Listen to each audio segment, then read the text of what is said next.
नमस्कार, सुहासिनीज लाईफस्टाईलमध्ये तुमचे खूप खूप स्वागत आहे. आज आहे गुरुवार आणि मग गुरुवारची देवपूजा सगळ्यांची खासच असते. कारण की प्रत्येकाचं श्रद्धास्थान गुरुवारी बऱ्याच जणांचं देवाचं असतं. म्हणजे रोजचे वारच चांगले असतात, सगळे वार चांगले असतात, पण गुरुवार जरा खास असतो. गुरुवार हा महालक्ष्मींचा, नंतर आपल्या स्वामी समर्थांसाठी, सगळ्याच देवांसाठी असं प्रसन्न वाटतं. या दिवशी साईबाबांसाठी हा खास वार असतो आणि सगळ्याच देवांवरती माझी तितकी श्रद्धा आहे.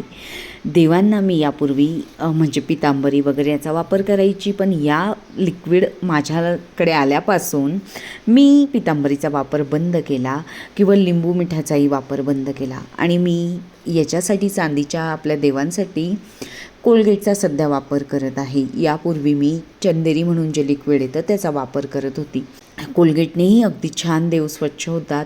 आपल्या पितांबरी इतके देव चकाकत नाही या लिक्विडने, पण एक समाधान असतं की आपण खूप असं म्हणजे खूप तीव्र असं काहीतरी लावलं नाही आहे देवांना, साध्या अशा.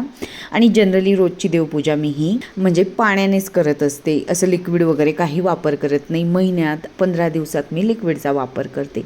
आज ज्या हँगिंग बेल आहेत त्याही मी स्वच्छ करून घेतल्या होत्या आणि रिच्युअलिस्टिकचं मला हे छान असं जे यज्ञकुंड आहे ते मिळालेलं आहे मस्तच. तर त्याची लिंक हवी असेल तर नक्कीच मागा, मी टॅगही करून देते प्रॉडक्ट.